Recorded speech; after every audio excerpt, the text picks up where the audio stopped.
Back to the very beginning. Wash your hands before you do this. I don't know what you've got on your hands. Hopefully you know what you've got on your hands, but whatever it is, you don't want it on your seeds. Will it kill them? I don't know. Is it worth risking? No. Just wash your hands. Everyone should wash their hands more. Okay, rant over.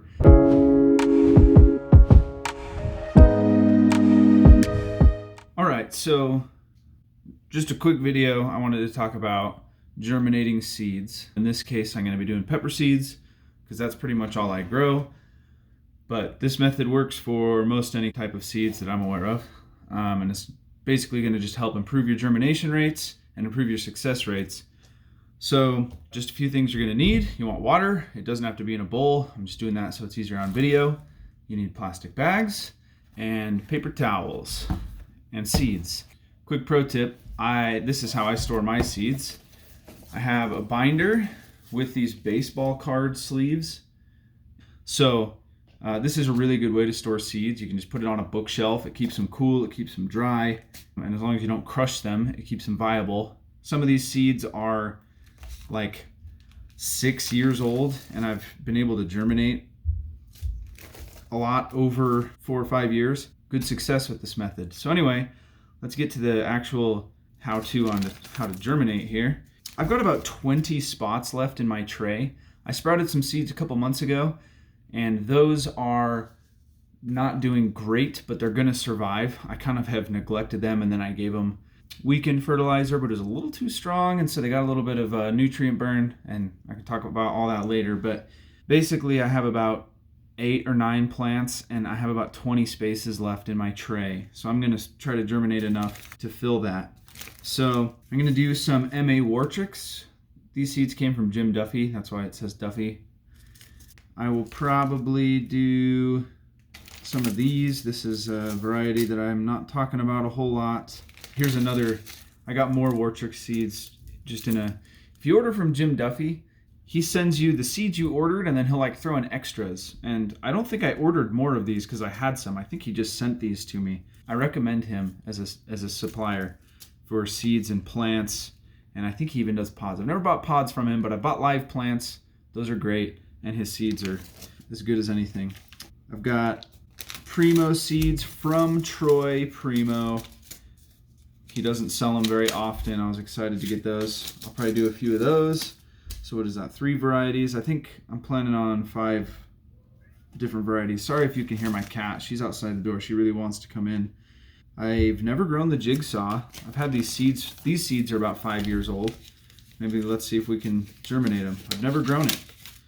Always had the seeds, never gave it a shot. So let's give that one a try. And a lot of these I got from, I'm going to do Borg 9, I think, is going to be my last one.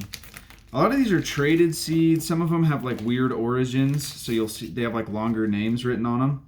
I have this variety that it's from St. Lucia, an island in the Caribbean. It would be against federal law to bring back seeds, so I'm not going to say that I did that. But I found this pepper when I was there, and these are the seeds for it. Source to be established later, but I'm not too worried about it. It was a cool variety, tasted good, it was sweet, but it didn't really do it for me, actually growing it in my own garden. But they were really prolific and kind of an interesting variety. I've never seen it anywhere else. So if you're interested in those seeds, let me know. I'll send some your way.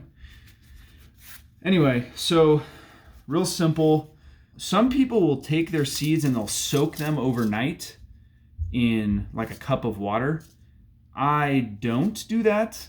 You can if you want. I just do this. So you want your paper towel. You don't want it totally dripping, but you want it pretty wet. So it's not still really dripping, but it's dripping a little. Very wet. And I always recommend 2 seeds to a cup. I always do 2 to a cup. Some people do like 4 or 5 and they separate them after they sprout. That's up to you. I like to do 2 per cup, and then whichever one looks stronger is the one that lives. So it's kind of a eugenics thing. We're killing off the weak seedlings.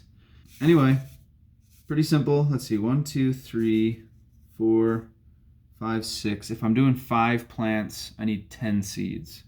So 6, 7, 8, 9, 10. That's a majority of my seeds from Troy Primo. Hard to get, really cool. I'm using a lot of them for this video. I'm not gonna ruin my garden for all these plants too, so people who are interested, ideally if you're close to me, close to Idaho, maybe I'll mail out some plants.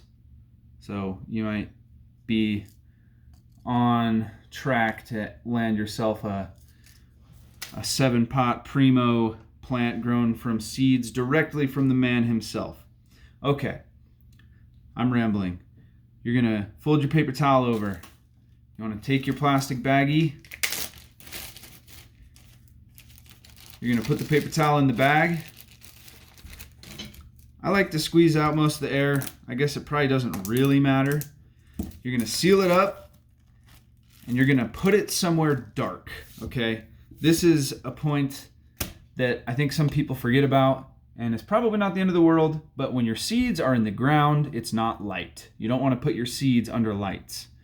So you're gonna put it somewhere dark and you're gonna put it somewhere warm. So the best place for most people is going to be on top of your refrigerator. If you don't have a refrigerator, you can find a windowsill that gets sunshine and wrap it in tin foil to keep it out of the light. That's probably a good idea if you put it on your refrigerator anyway.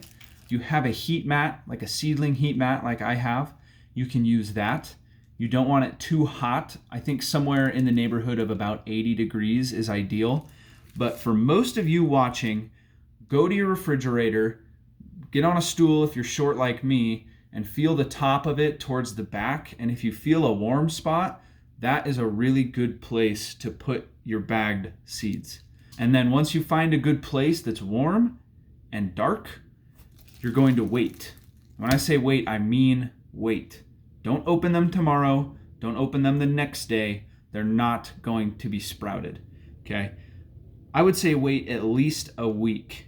If you wait too long, you can run into issues where the seeds will sprout and start winding into the fibers of your paper towel. So you don't want to wait too long, but I would say wait a week, pull your bags out, and when you do this, I'm making this video today. I'm not gonna spend time to show you everything down the road. But when you do this, you want to open it like so, and you're gonna open it back up and you can see all your seeds, plain as day. Okay, what you're looking for is a tiny little germ, is what I call it, because they're germinating. What it actually is the cotyledon starting to come out. And it'll look like a little white worm sticking out of your seed, right? Let's see if I can get this close to the camera. Okay, you can see the shape of the seeds. It's going to be right at the tip, right where I'm pointing here. It'll be popping out of the seed in that area, okay? When you start seeing that, those seeds are ready to be transplanted. One other thing you're gonna need that I didn't mention is a Sharpie. And here's why. If you plant 5 different varieties and you don't have a Sharpie, even if you think your memory is really good, in a week's time when you start transplanting these, or 10 days or 2 weeks or however long it takes, you are going to forget which ones are which, okay? I don't care how good your memory is. You are going to want to do this. So I'm going to write Primo source. Source is not anything special. It's so I know where they came from. I could write Primo, but that's kind of redundant. So my seeds I get from Jim Duffy. I write whatever Duffy, or I keep them in the pouches he sends me. Primo source. I write source because Troy Primo is the original source for the 7-pot Primo. So Primo source. That's how I'm going to label this one. Now, I won't do the rest on camera because I've been rambling and this video is already pretty long, but that is how you do the paper towel method. One other thing I want to throw in, you can also do a coffee filter. So if you have paper towels, use those. If you have coffee filters, use those. If you have both, pick one. Both work fine. Haven't had any issues with either, unless I've let them sit for too long and they've started weaving themselves into the paper towel. And then you try to pick them off, the cotyledon breaks, and they die. So let me go grab a couple things and we'll talk about the next step in this process. All right, guys. So I'm back. Basically, at this step, you're gonna need your seeds that have been germinating. In this case, mine have been in paper towels for about 10 minutes, but that's okay. And then whatever cup you're gonna use, you can use solo cups. This is pretty simple. These are used ones, as you can see, there's soil in here. I've used these before. I like to keep them because if you're doing a lot, it takes forever to poke holes in all the bottoms. But you want to poke holes in the bottoms. Those were very neatly done with a knife. Just kidding, not neat. Kind of a hack job. And then what you do is you use one without holes in the bottom. And this acts as like a drip tray. So you have your cup with the soil, with the plant, and this cup it sits in and you can use as a drip tray. And that's how a ton of people do this. Okay, they call it the double cup method. So you can do that, or my way of doing it is with these types of cups, and then you'll see the tray I have in a minute when I show you my little setup. But either way, or you can use other containers. Honestly, grow your peppers or other plants in whatever you want. I like these because I have these trays that they neatly fit into and they fit tight and they're not tipping over when I carry them outside to harden them off and everything. So however you want to do it, I like this. I got these on Amazon and I got the trays, I think just at a local nursery. I just was like, hey, can I have a few of these? And they were like, sure. So, you know, your mileage may vary on that. Okay, so it's been 10 days, let's say, and you're ready to transplant. You pop open your bag, you open it up, you got your little tiny germinations going on here. You can see the little cotyledon starting to sneak out there. Congratulations, you have successfully germinated your first pepper. What comes next is easier than you could possibly imagine. You're going to take your soil. You're going to make a little finger, like I go like the depth of my first index finger segment. That's the word I was looking for. There's a couple ways you can do this. I'm going to do it with my fingers. You might want to use a little card, like a 3x5 notebook card, to scoop under it because they can be a little fragile and they'll be softer. These are still hard, so I'm just going to grab them. You're going to put your seeds in the little divot. In this case, I'm doing 2 to a hole. You go ahead and do whatever you want. And then you're going to gently cover them back up with soil. When you fill your cups, don't pack the soil in, okay? I do sometimes shake it down a little because it's gonna settle no matter what, but you don't wanna be packing it down. So anyway, take your Sharpie and mark it. This is Borg 9. So I'm gonna write Borg on the side here. And then you wait. And in another week or 2 or 3, if you're unlucky, but ideally the paper towel method, it comes much quicker than that. You've got your cup. You're gonna put this, you can put this somewhere with light now that it's covered. I put it under lights. Now, with your seedlings, here's another mistake people often make. They will put the lights, like, you won't even see my hand, but way up high to shine down on it. Okay, your seedlings are gonna reach for that light and they're gonna get all long and skinny. Okay, you want your plants to get bushy and thick. That's healthy. Long and leggy, they'll start tipping over and it's not good. So when you have brand new seedlings, you want your lights like 2 or 3 inches off the top. You might be asking, what kind of lights do I want to use? Good question. I'm glad you asked. For my first several years growing peppers, I used fluorescent bulbs. People have the biggest arguments online about what bulbs are best, how much lumens you need, and all that. I grew a completely mature Carolina Reaper plant under this lamp with this light bulb. It was the first pepper plant I ever grew. I had one plant. It was in a plastic popcorn bucket with this light on it. What is this bulb? Again, I'm glad you asked. This is a fluorescent, looks like it's from Walmart, 6500K, okay?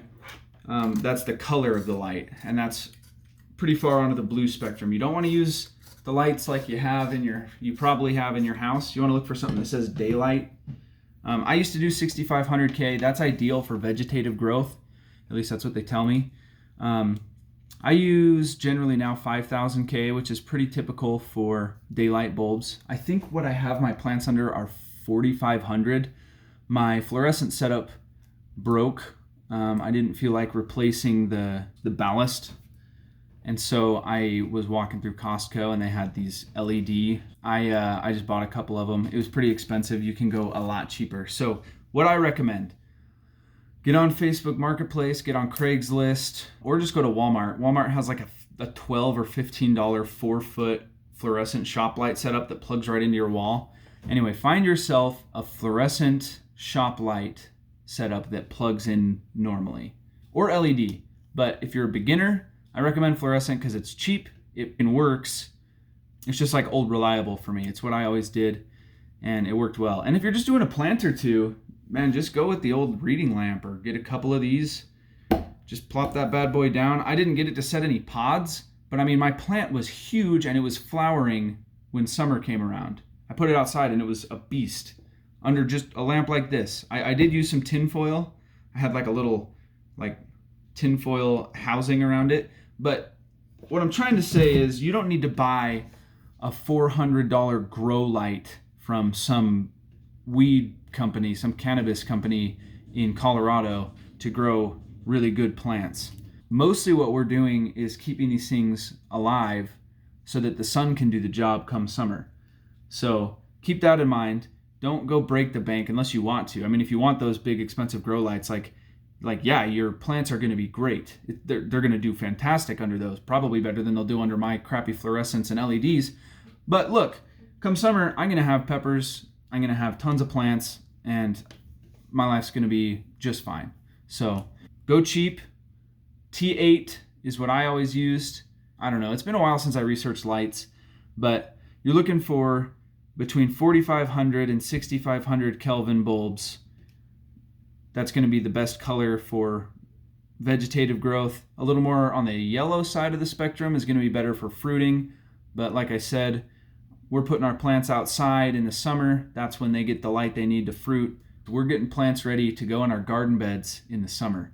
So a couple other notes before I take you and show you my setup. Soil.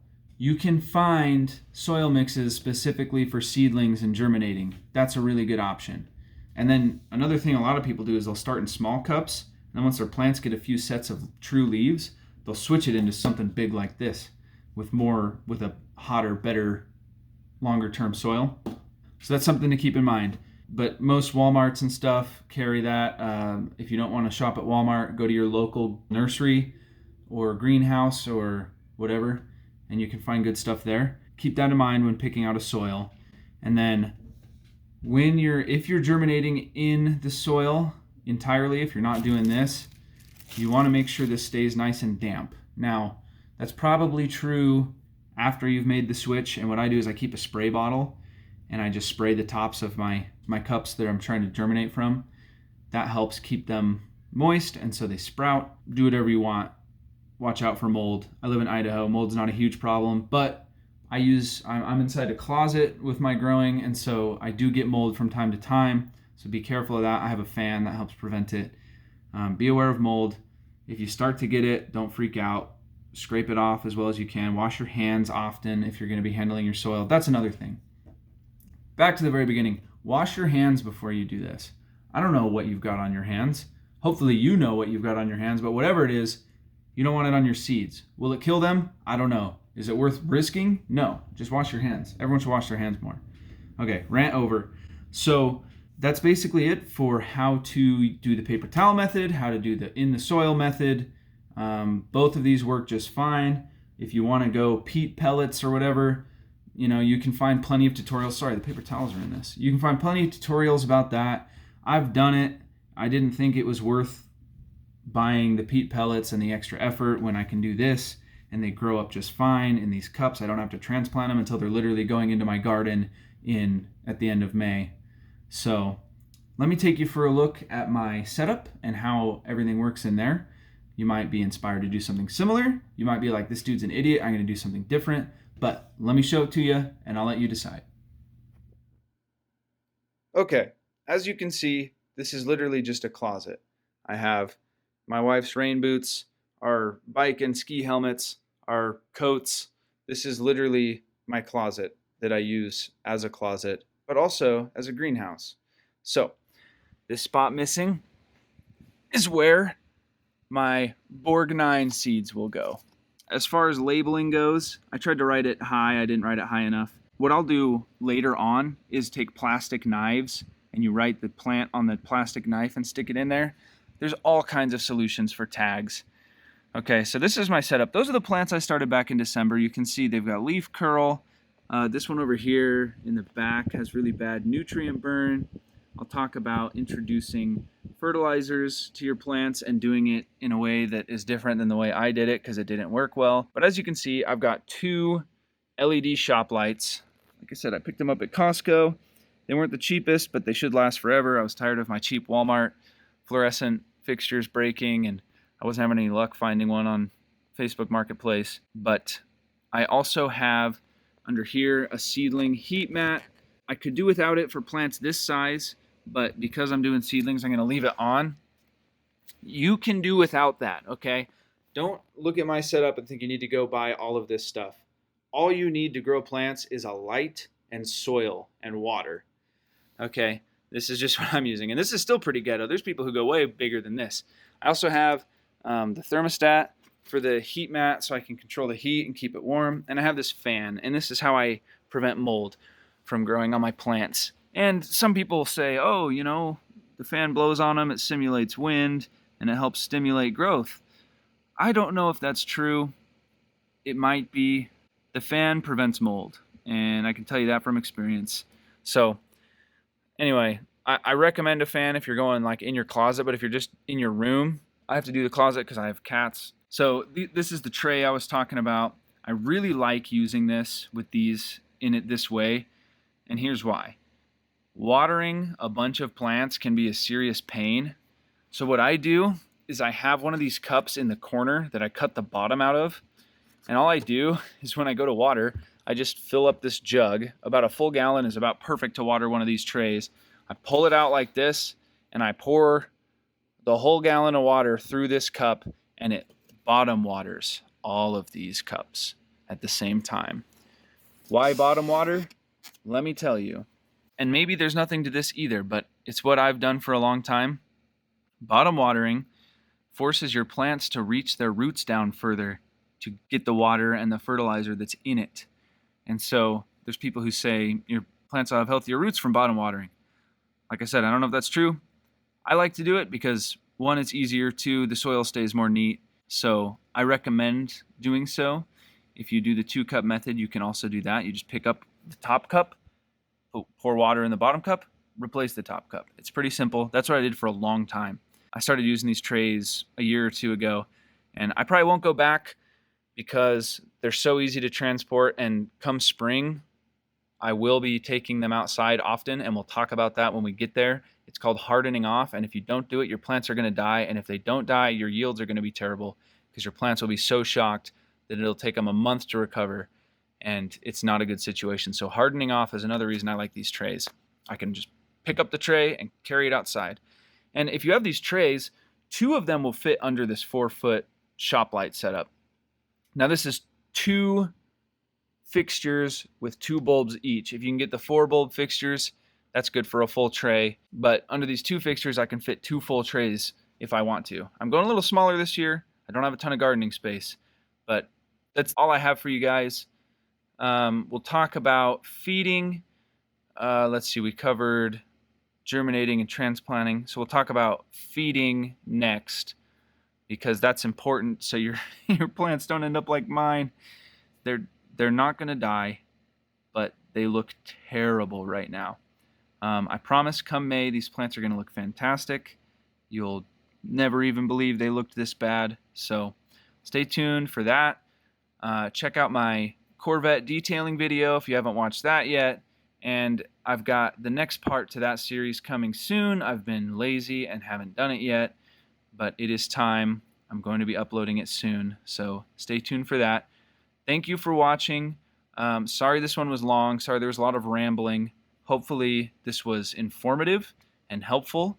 If you liked it, like the video, comment if you feel so inclined, and subscribe to my channel. I'm going to be talking a lot about growing peppers throughout this next year. I'll cover, this is the first part, I'll cover feeding, I'll cover hardening off, I'll cover planting, I'll cover caring for them in your garden, and a lot of other things. Yields, we'll talk about peppers. If I'm feeling brave, I'll do a few pod reviews. No promises on that. Eating full super hot peppers is not my thing, but you know, if that's what the people want, that's what the people will get. So stay tuned and subscribe, and thank you so much for watching. Have a good one.